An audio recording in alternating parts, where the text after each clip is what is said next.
Good morning, everyone. Good afternoon, good evening, and thank you so much for joining us here today for the Great Realignment, Who Stands to Win the Battle for Consumers' Time, Attention, and Money.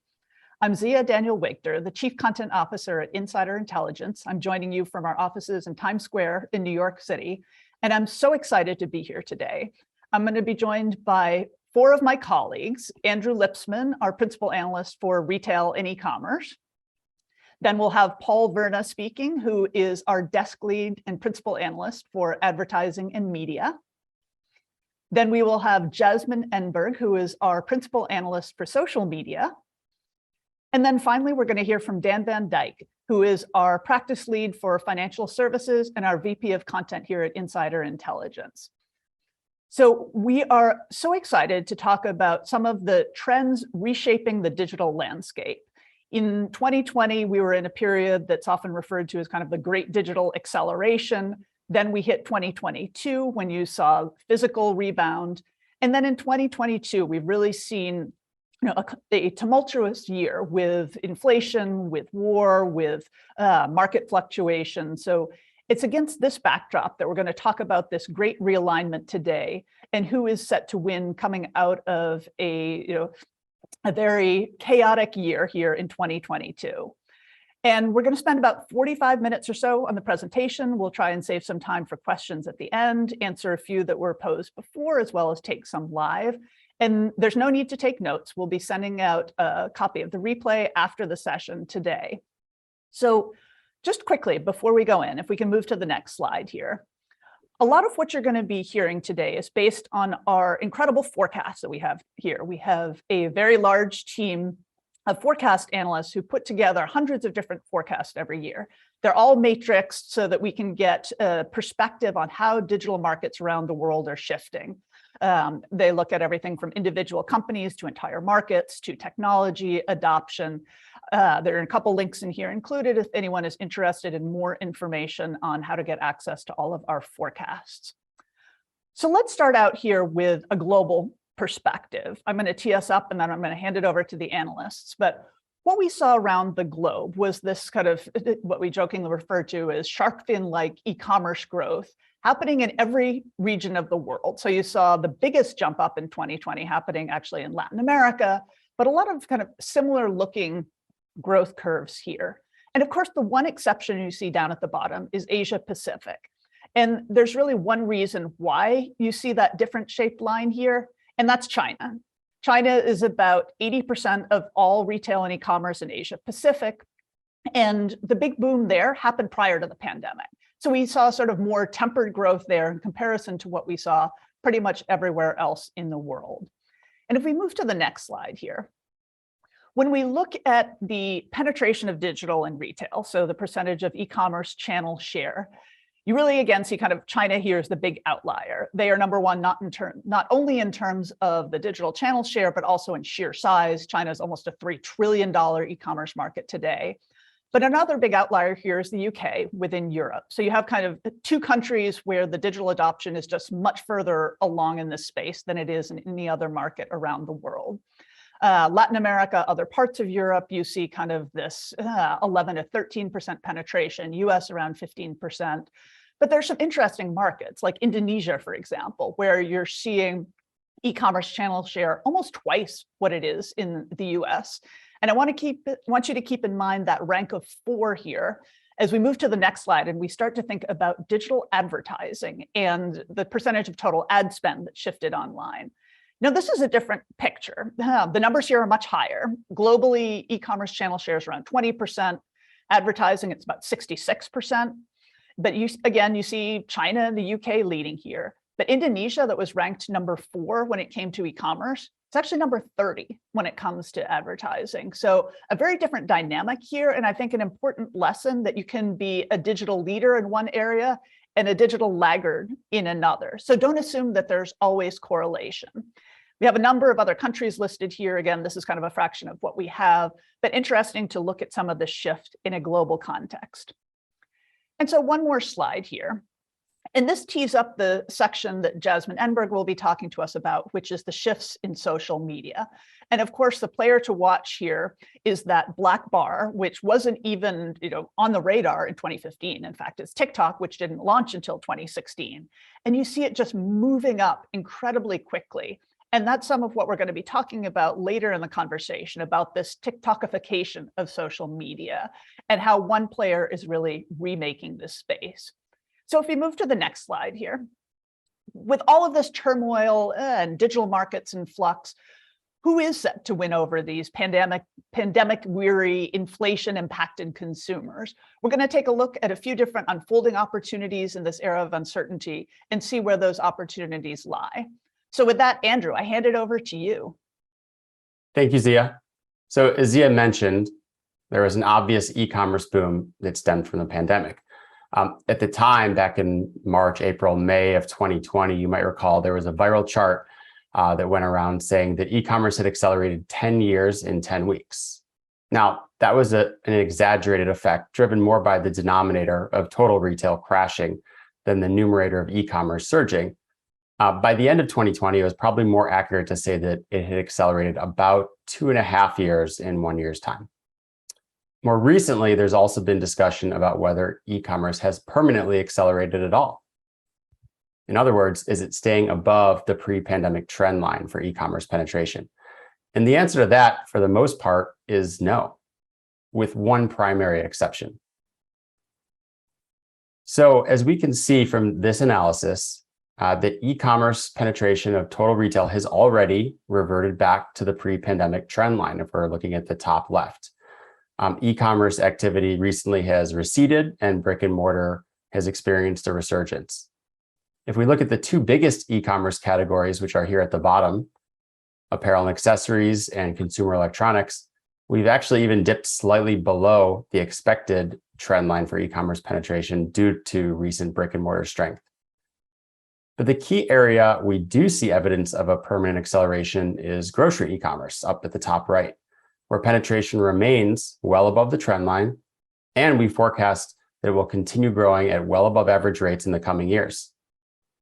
Now, for a permanent acceleration to occur, there has to be an underlying change in behavior that wouldn't have otherwise happened. If we think about apparel, what was the change from the pandemic that happened there? We were already hybrid online and offline shoppers, and it's not like the momentary trend of personal shopping on FaceTime to drive e-commerce sales was going to last beyond the pandemic.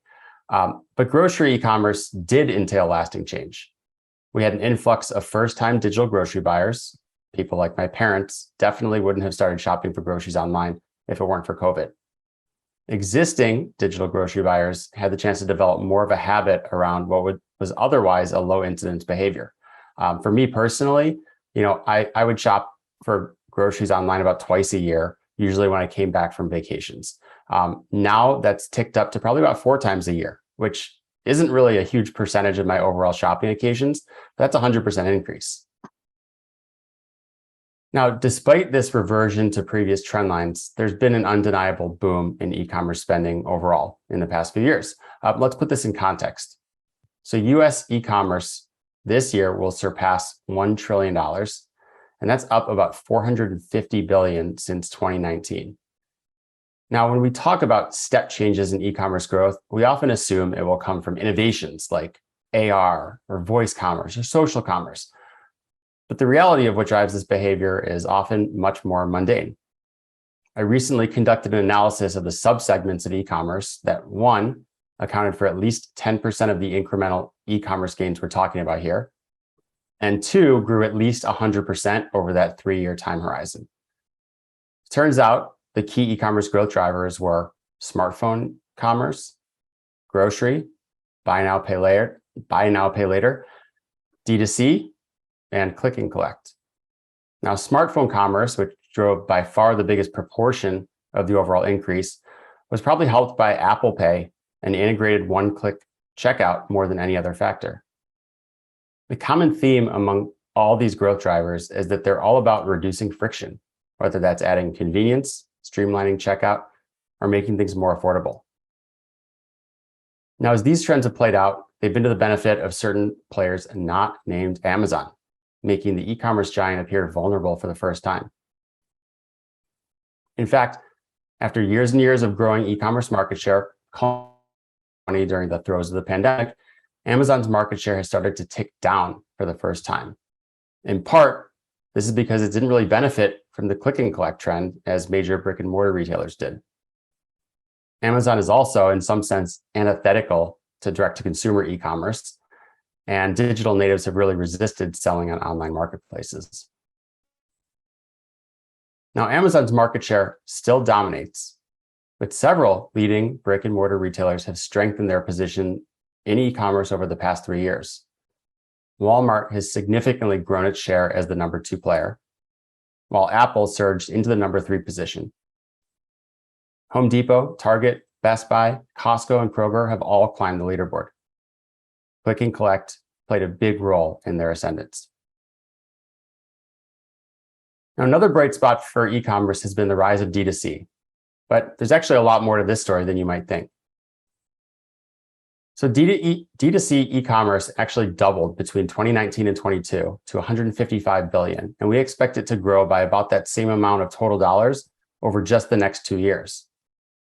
A big driver of this trend is another major threat to Amazon, Shopify, which has lowered the barriers to entry for brands selling directly to consumers online. This is what's enabled 1,000 new digital natives to bloom. Now, here's where the story gets interesting.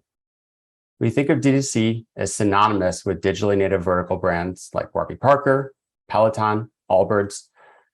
But those brands represent only about a quarter of D2C e-commerce today.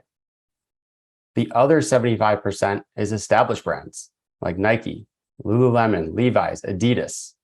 These established brands not only represent more e-commerce spend, they're also now growing faster than the digital natives.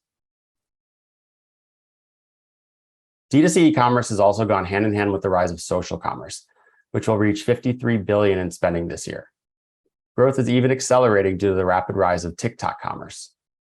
But it's still a far cry from the 456 billion social commerce market in China. Now, much of the optimism around social commerce has come from the staggering opportunity in China, but we should recognize that certain aspects of what's driving this growth may never materialize in Western markets. First, the early days of the mass consumer internet in China had mobile, social, and e-commerce all tightly linked, primarily in the form of WeChat. Retailers built on top of that platform, and social shopping was a much more organic phenomenon. China has also been propelled by the popularity of group buying on Pinduoduo, live streaming commerce, and Western markets have yet to show the same appetite for these behaviors, and may never due to cultural differences. One final growth area to mention in e-commerce, and it's a personal favorite, is the rise of retail media, which is actually an ad-based revenue stream rather than commerce-driven. And to tell you more about that, I'd like to hand things off to my colleague, Paul Verna. Hey, thanks, Andrew.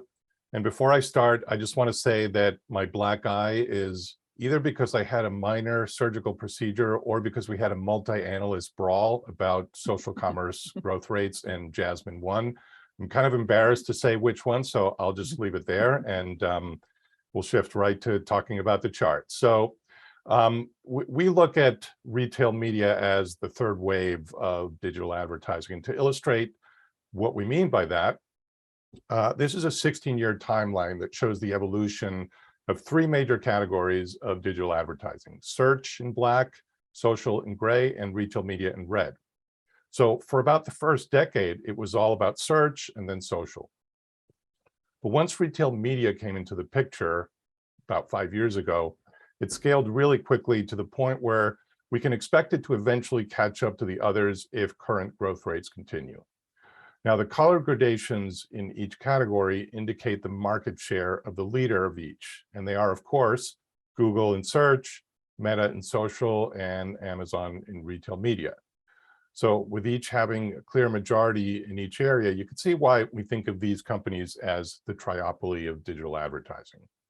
Now, I should note that the search column in this chart does not include retail media-based search. So our idea was to eliminate overlap among the categories. But speaking of the connection between search and retail media, This chart shows how quickly market share is changing among the top players. So from 2019 to about 2024, Amazon's share of search in the red columns here will double, while Google's will go down by about 10 points. And the other category in gray will also shrink a bit. So this is a pretty clear illustration of how product searches track closely with retail media, which in turn tracks with e-commerce. So basically, as more people search for products and buy them online and on their smartphones, advertisers have a very clear incentive to target them at the point of purchase.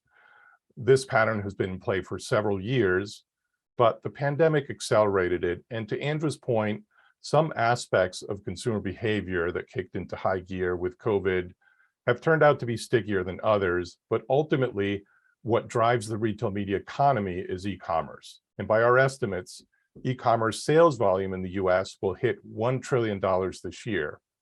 And the growth will actually accelerate starting next year. So when we talk about a third wave, these are the underlying factors that make retail media the second fastest growing digital ad format.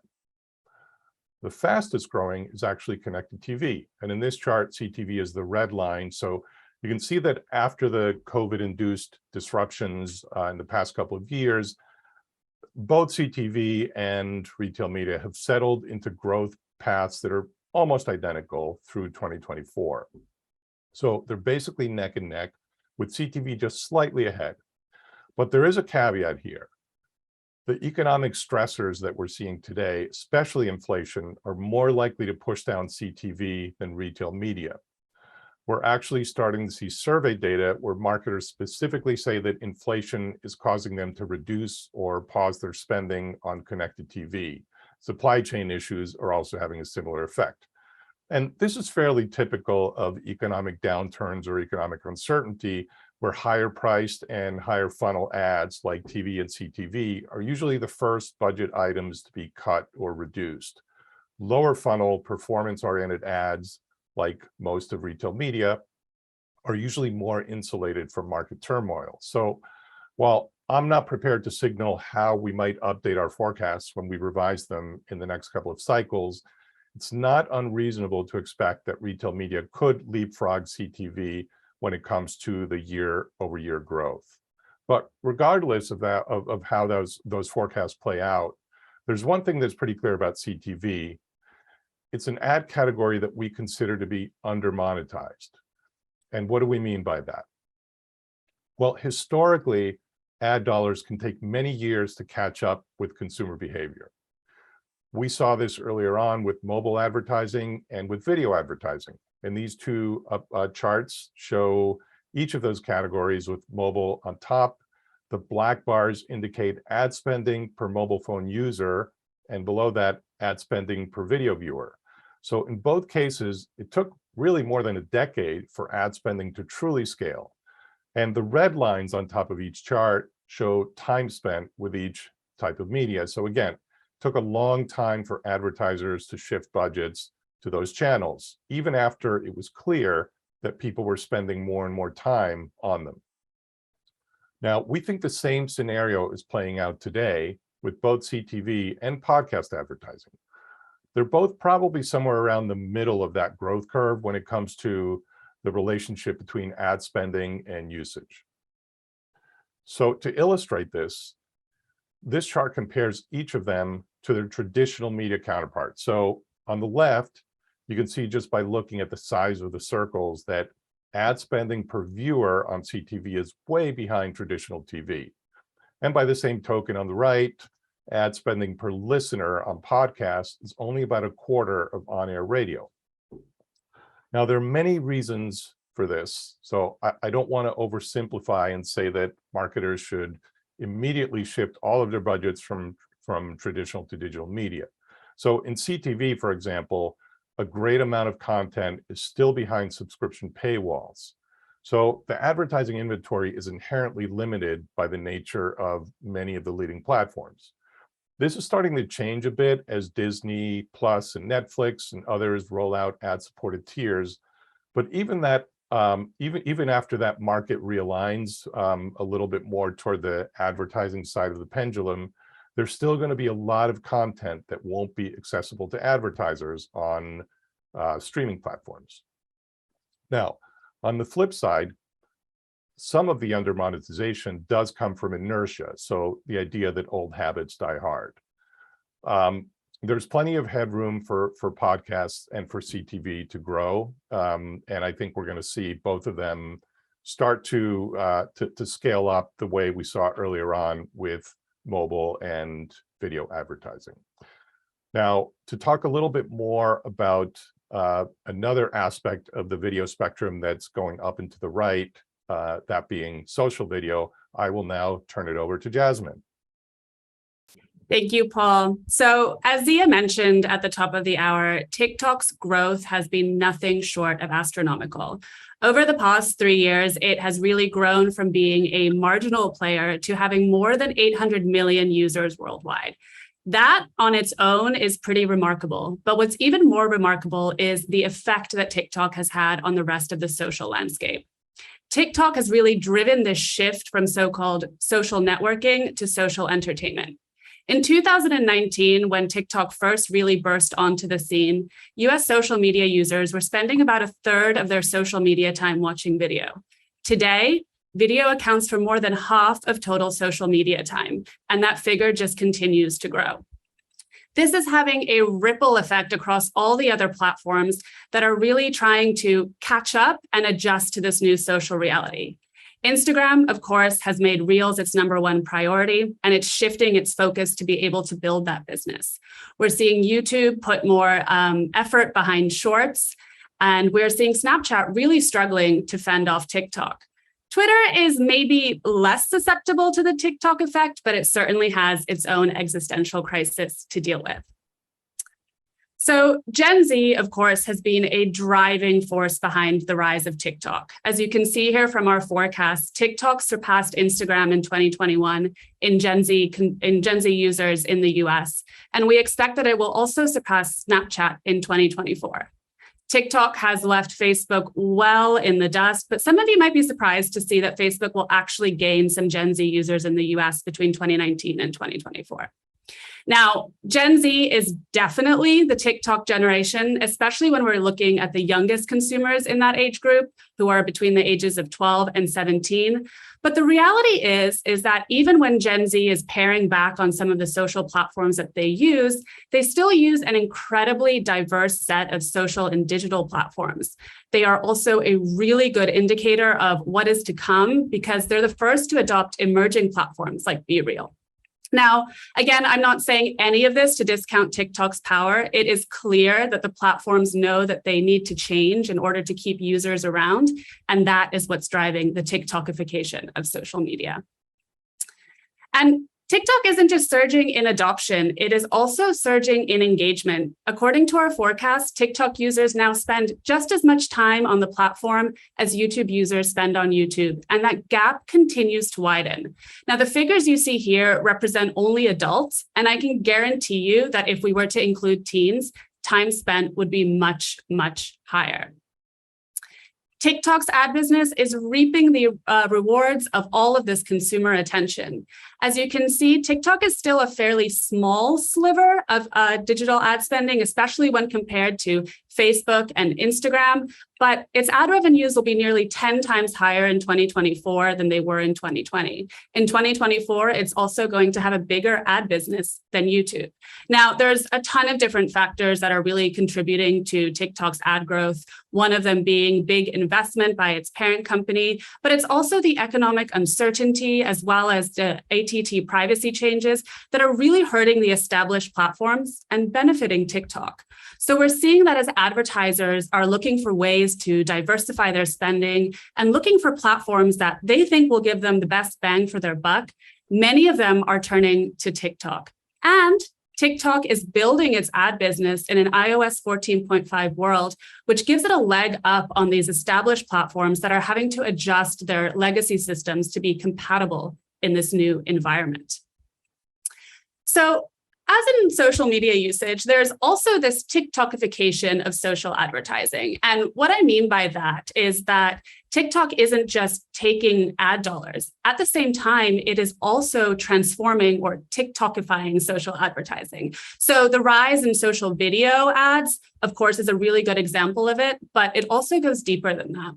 TikTok is really driving the shift toward more native and creator-led social advertising.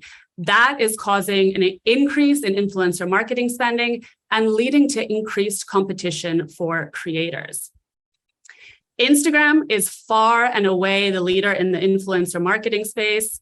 Nearly every US marketer that works with creators does so on Instagram, and spending on brand influencer partnerships on Instagram is way higher than on every other platform. Now, there's a lot of reasons for this, including price per partnership or price per post, but you can see that Instagram has an incredibly strong lead. Now, as the industry shifts more towards video and more towards smaller creators, however, we're seeing TikTok start to take some major share. By 2024, spending on brand influencer partnerships on TikTok will be bigger than spending on those partnerships on YouTube. And what we've seen is that Instagram in particular has really started to try and court those smaller creators, really to fend off this competition from TikTok. Now, some of you might remember those UX changes that Instagram released and then temporarily walked back, which had to do with showing more video and more recommended content.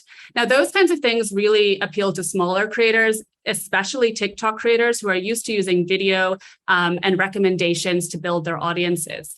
But they can alienate a lot of the Instagram creators, especially big name creators who have really built their brands and their businesses on the platform. And Instagram also needs those creators because they are critical to bringing in and maintaining engagement. So in short, Instagram has to get its UX changes right. It also has to get any cutbacks it makes to creator initiatives right if it wants to retain its lead in the space. Creators have also been an integral part of another part of social commerce, which Andrew already started to talk a little bit about, and that is social commerce. So as Andrew mentioned, social commerce is markedly different in the US than it is in China, part of which is in the way that it developed. So Facebook and Instagram really introduced shopping to their platforms as a way to keep users on their platforms and to be able to collect more data that they could then use to sell ads. Enter the pandemic. As e-commerce was booming, Instagram in particular started to roll out more direct shopping capabilities in order to drive incremental revenue growth. And more recently, it's tried to use shopping as a way to offset some of the data and revenue losses from ATT's privacy policy.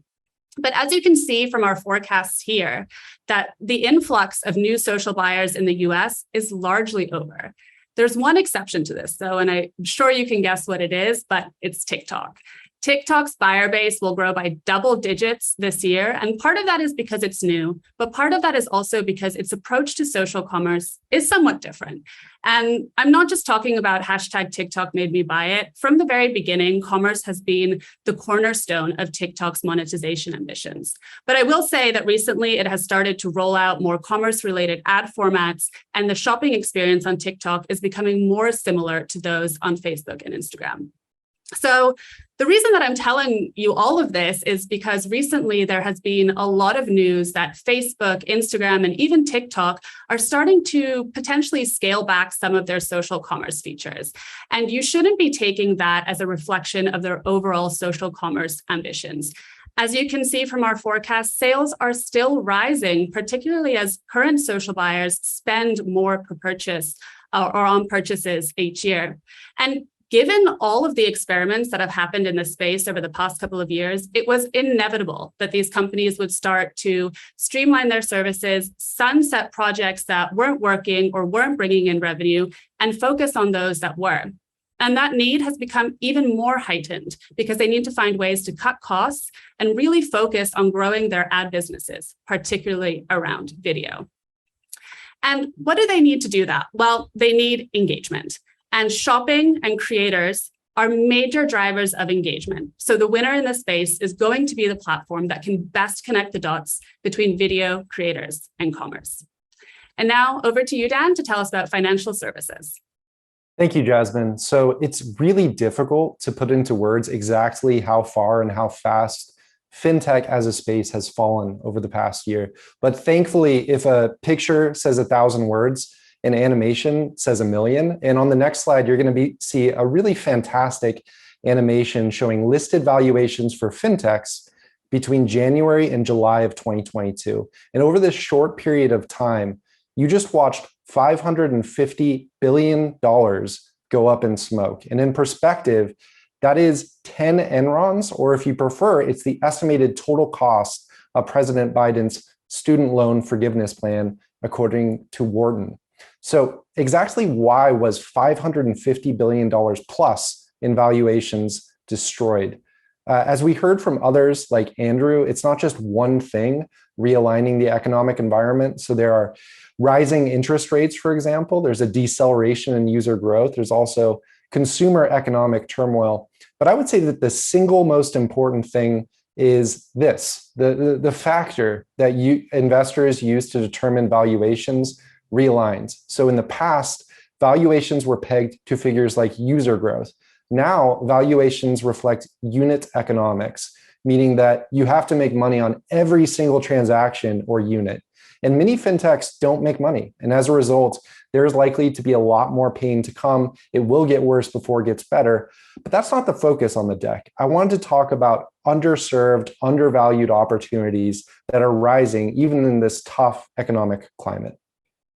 So there are many emerging fintech areas that are just in their early innings. And I wanted to key in on two of those: buy now, pay later and cryptocurrency payments, and contrast their growth to a more mature technology, mobile P2P, as an indication of where these technologies might grow in time if they can overcome some tough challenges. So to be clear, I'm not saying that buy now, pay later and crypto are the same as mobile P2P, but it's worth comparing for a few reasons. So how is buy now, pay later and crypto different? One, buy now, pay later is sitting on a mountain of bad debt. There's many companies in the space that probably won't make it.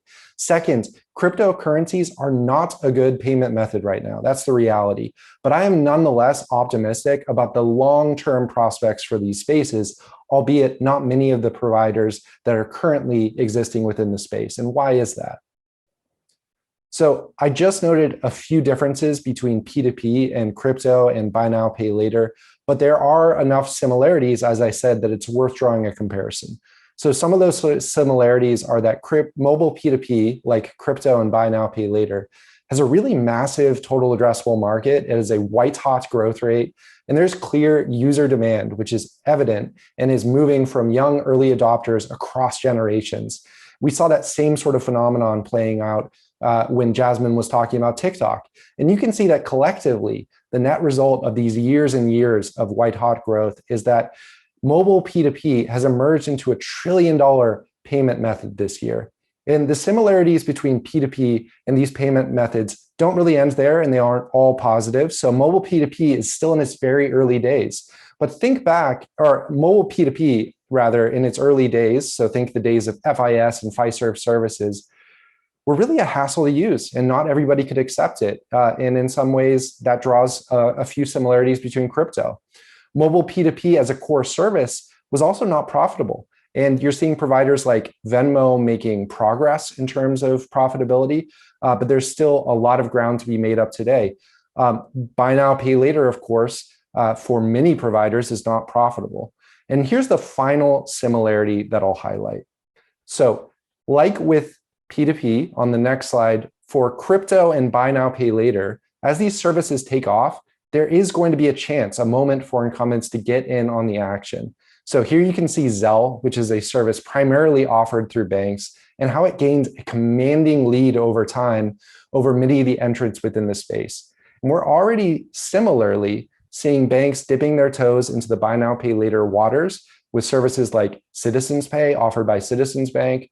We're also seeing buy now, pay later like, but not pure buy now, pay later, but similar, pay in four financing methods becoming more prevalent from issuers. And we're seeing banks dipping their toes into the water with crypto custody services. So could buy now, pay later be a sign of where could P2P be a sign of where crypto and buy now, pay later go in a decade? Maybe, but let's take a look at where they are today and what our forecasts show to get a clearer picture.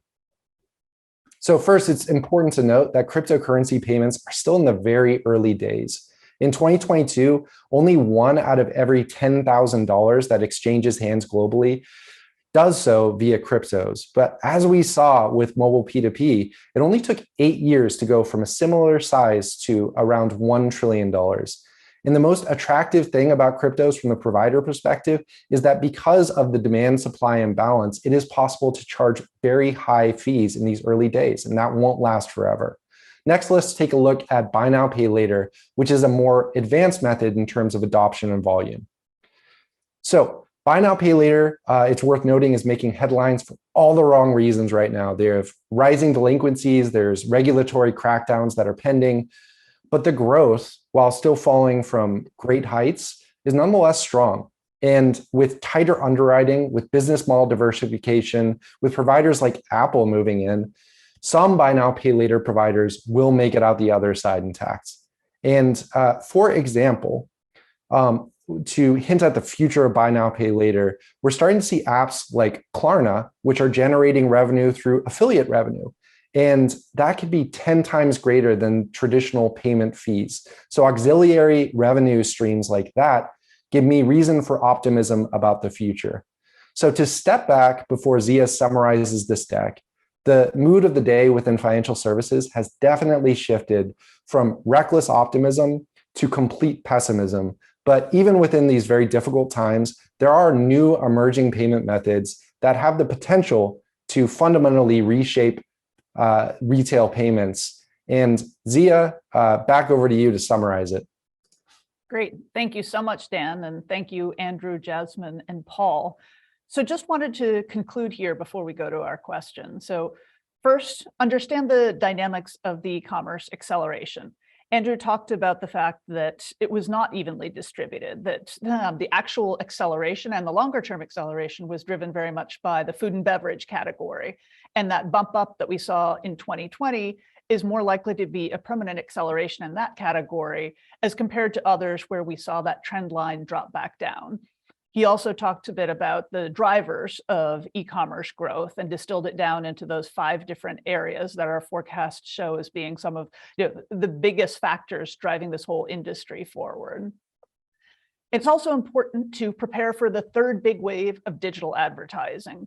Paul talked about retail media, talked about that sort of that third component of that line chart that we saw before, and the fact that it's driven by Amazon, but more and more new players are making inroads in this space. And it's one that we'll continue to look at in great detail, as it's one that brands and marketers are looking at significantly today. Third, seek out advertising opportunities on emerging digital platforms like CTV, podcasts, and gaming as well. These are some of the under-monetized opportunities today, and we have that traditional delta between adoption and spending on these different platforms. So it's an opportunity for brands and marketers to take advantage of where consumer behavior is shifting. And prepare for the TikTokification of social media. This is probably going to be the one time when you will hear the term TikTokification multiple times during the course of an hour, but it's very much happening across different social platforms, not just in the growth of TikTok itself, but in the impact that it's having more broadly, and on short form video becoming a really dominant form of media that consumers are engaging with. And then finally, as Dan just talked about, in fintech, remember, valuation declines don't necessarily mean low adoption. We saw that great first graphic there when you saw the shrinking valuations, but at the same time, you're seeing some of these emerging payment options, crypto, buy now, pay later, really continuing to charge forward. So it would be a missed opportunity to just focus on the fact that the market cap of some of these companies might not be what it was a few months ago, and instead look at where consumers are going, because we are at a point where we're going to see a major pivot. So with that, I would like to wrap up, and I'm going to turn first to some of the questions that those of you submitted ahead of time. We actually got dozens of different questions. It's kind of hard to sort through all of them because there are so many good ones, but we picked a few. And so I am going to now hand it over to my colleagues to answer some of those. So I'm going to start with you, Andrew. And where do you think the most innovation will take place in the e-commerce mobile world? Will it be carriers, OEMs, app developers, e-com platforms? What do you think? Yeah, so I think it's all the above, but I'll distinguish it a little bit. I think if we look back the last 3 to 5 years, I think the OEMs, and I would specifically say Apple, with the integration of Apple Pay, really drove forward mobile commerce. And app developers, I think, did a lot to refine and improve conversions on apps. Going forward, carriers, I think, as 5G starts to proliferate, that's going to reduce latency and really help improve mobile conversions. And then the e-commerce platforms, I see a potential for huge innovation with logistics and reverse logistics and setting expectations for consumers, and just having a better overall customer experience, showing them when there's inventory available in physical stores. All of those things wrapped together, I think, will help create the next step change in e-commerce and mobile commerce specifically. Great, thank you. And Paul, the next one is for you. Who will be bigger winners going forward, walled gardens or the open internet? That is a very big question. 2-word answer. Yeah, so, well, there's no question that the big walled gardens will continue to attract the lion's share of ad dollars and usage and attention. I think our charts and many of the trends that we highlighted make that perfectly clear. That said, a lot of those mega platforms have faced a cold dose of reality over the past year or so, and that's exposed some fault lines in the walled garden ecosystem, so to speak. Privacy regulation, protests, PR crises, user fatigue, these are all having a measurable and negative effect on the likes of Meta and Amazon, Google, Twitter, and others. Ultimately, though, I don't really see a binary scenario where there's going to be like a clear winner or loser. I think at the end of the day, marketers and publishers have a choice as to whether to engage with platforms that take a cut of revenue and retain a lot of control over customer data and user experience. And for many, the scale of these major platforms is worth that trade-off. And for others, it isn't. And really, in most cases, it's a mix of both. So if you ask about clear winners or losers, I guess I'll call it a draw. I don't think we're going to see a dramatic realignment of open web versus walled gardens. Okay, thank you. And our third question is probably best meant for Jasmine. Do you foresee short form content as another fad or something that will have lifetime value, especially as a meaningful avenue for digital advertising? So there's really 2 parts to this question. Do I think short form video is a fad? No. Back in 2019, before TikTok was anywhere as big as it is today, and while we were still wondering whether it would be banned from the US, I actually wrote that whether or not TikTok sticks around, it has fundamentally changed the way that social media users communicate with each other. And I still completely believe that to be true. Do I think something else will come along that will challenge the dominance of short form video? Absolutely. And the social platforms should be looking to figure out what the next big thing will be. But for right now, consumer attention is definitely on short video, and advertiser attention should be as well. All right, great, concise answer. All right, Dan, next one to you. What are some macro trends you're seeing that are attributed to the high inflation rate? And there's a follow-up question here. Are financial services benefiting from high costs, or are they facing decreased revenue as people tighten up or cut discretionary spending? All right. Well, you just used the word concise, and Jasmine's been saying TikTok a lot, so I'm going to try to keep it brief. But that's a great question, and another big one, much like Paul got. Let me limit the scope to banks and focus on the depository side. So for banks, rising interest rates mean that they can in turn raise the rates at which they lend to consumers while holding the rates at which they pay out intact. So that lag is their margin. And historically, we've seen it last a long time before the rising interest rates are really passed on to consumers in the form of savings rates. And that revenue source is large. So that's the positive, really. But due to rising inflation and other really adverse economic factors that we're seeing, we are looking to start to see indicators that the good times are coming to a close, and that there's going to be a lot more competition for deposits around the corner. So I would say for now, the macroeconomic environment has been positive for banks, but with inflation continuing to rise, deposits are inevitably going to begin to dwindle, and that will mean a lot more competition for banks around the corner. Okay, great. Thank you. And we're going to turn now to some of the live questions. And Paul, the first one I'm going to send to you, it's actually kind of a clarification question from someone, but how are you defining connected TV? Are addressable TV, programmatic TV included in what we're calling CTV?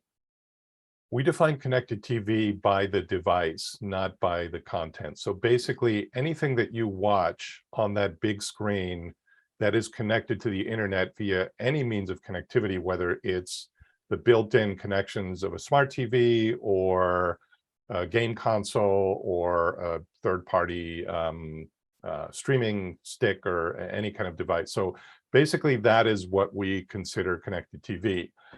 Addressable, we don't actually consider part of connected TV. We consider that linear TV that is part of, or linear TV that goes through traditional cable systems where marketers can target by the household.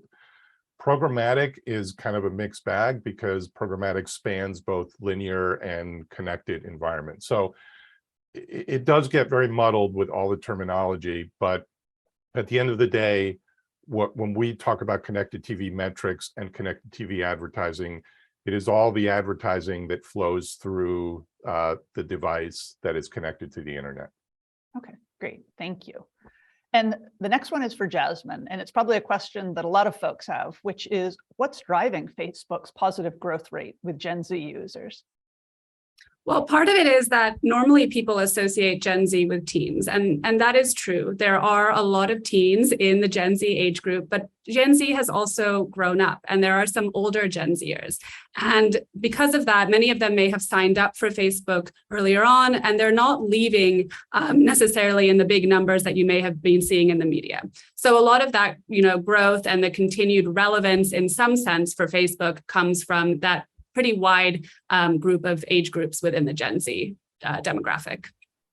Great, thank you.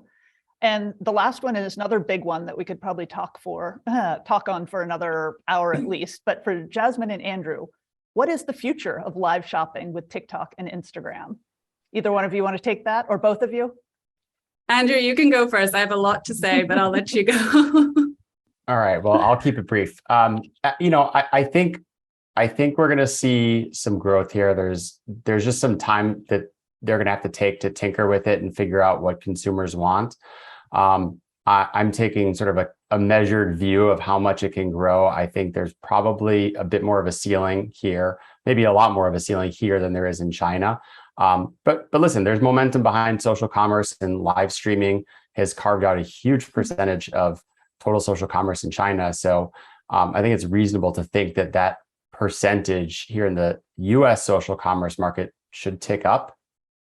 Yeah, and I would agree with that. I do think that there are specific use cases that lend themselves really well to live streaming, things like exclusive product launches or product drops, especially with creators, really featuring these products in the beauty, fashion, lifestyle industries, I think can really gain some traction within live streaming. Do I think it's going to be a mainstream way that people are shopping online or even shopping on social? Definitely not. I do think, it will continue to be part of the social commerce landscape. And if there's any platform that's able to make it work, nobody has quite figured out how to make it work in the US yet, it's going to be either TikTok or perhaps YouTube. All right. Thank you, Jasmine. Yeah. And I think it's interesting. It's one of those that I feel like we're very much in the early days in terms of companies experimenting with it. We've seen a few fits and starts when it comes to this space, but I think going forward, you're going to see a lot more initiatives. And we think about something like, QR codes that came from Asia, and folks thought that they would never, translate outside of the market. And we were just very different here, that it took the pandemic and restaurants, and suddenly we're all using QR codes here. So sometimes it just takes a very long time and things we didn't even expect to drive adoption in another market. So it'll be interesting to see how this one plays out. So that is all the time that we have today, unfortunately. Thank you to our panelists. Thank you to everyone who has joined us here today. As I mentioned at the beginning, you will be getting a copy of the replay. So enjoy the rest of the day and have a fantastic weekend all.